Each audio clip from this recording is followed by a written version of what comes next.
Assalamualaikum warahmatullahi wabarakatuh. Perkenalkan, nama saya Divianti Lego dari kelas A semester 2, jurusan Administrasi Publik, yang akan menjelaskan tentang konsep dan tantangan manajemen sumber daya alam dan beberapa dari pendekatan manajemen sumber daya alam, tujuan dan fungsi sumber daya alam, dan peranan sumber daya alam.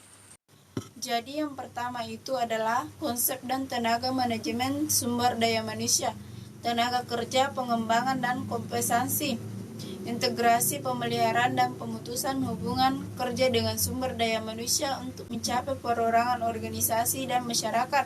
Dengan kata lain, secara lugas, MSDM dapat diartikan sebagai kegiatan perencanaan, pengadaan, pengembangan, pemeliharaan, dan penggunaan SDM dalam mencapai tujuan individu maupun organisasional. Yang kedua itu tentang konsep dan tantangan manajemen sumber daya manusia. Yang pertama itu mencapai tujuan organisasi tidak terlepas dari kontribusi SDM. Yang kedua itu munculnya teori hierarki kebutuhan dari Abraham Maslow 1940-an sebagai landasan motivasi untuk menjadi pendorong adanya pemikiran tentang perlunya motivasi SDM yang memiliki tingkat kebutuhan yang dimilikinya. Yang ketiga itu adanya kecenderungan baru yang berdampingan positif terhadap perkembangan efektivitas organisasi. Jadi yang kedua itu tentang pendekatan manajemen sumber daya manusia. Mengelola SDM bukan merupakan hal yang mudah karena manusia merupakan unsur yang unik dan memiliki karakteristik yang berbeda antara satu dengan yang lain. Beberapa pendekatan digunakan dalam MSDM, yaitu yang pertama pendekatan SDM menekankan pengelolaan dan penyalahgunaan yang memerhatikan hak asasi manusia. Yang kedua, pendekatan sistem menekankan pada tanggung jawab sebagai subsistem dalam organisasi. Yang ketiga, pendekatan proaktif menekankan pada kontribusi terhadap karyawan, manajer, dan organisasi dalam memberikan pemecahan masalah. Jadi yang ketiga itu adalah tujuan manajemen sumber daya manusia, yang terdapat dua tujuan.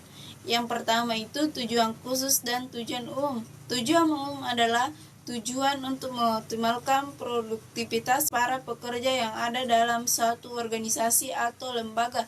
Sedangkan tujuan manajemen sumber daya manusia yang khusus yaitu membantu manajer ini atau manajer fungsional yang lainnya agar dapat mengelola para pekerja secara efektif. Dengan kata lain, tujuan MSDM dikatakan sebagai satu, meningkatkan efektivitas, efisien, produktivitas, memindahkan pegawai, absensi para pegawai, kepuasan pelayanan, komplain para pelanggan, dan bisnis para perusahaan. Jadi, adapun yang keempat yaitu fungsi manajemen sumber daya manusia, terdiri dari beberapa fungsi yang dibagi menjadi dua, yaitu manajerial dan fungsi operasional. Namun kedua fungsi tersebut dibagi lagi menjadi beberapa bagian. Yang pertama itu fungsi manajerial.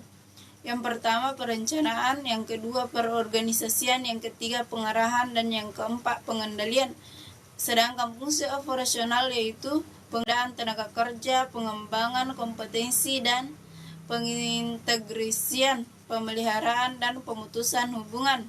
Itulah tadi hasil pembahasan dari saya tentang konsep, tujuan, fungsi, dan peran dari manajemen sumber daya alam. Assalamualaikum warahmatullahi wabarakatuh.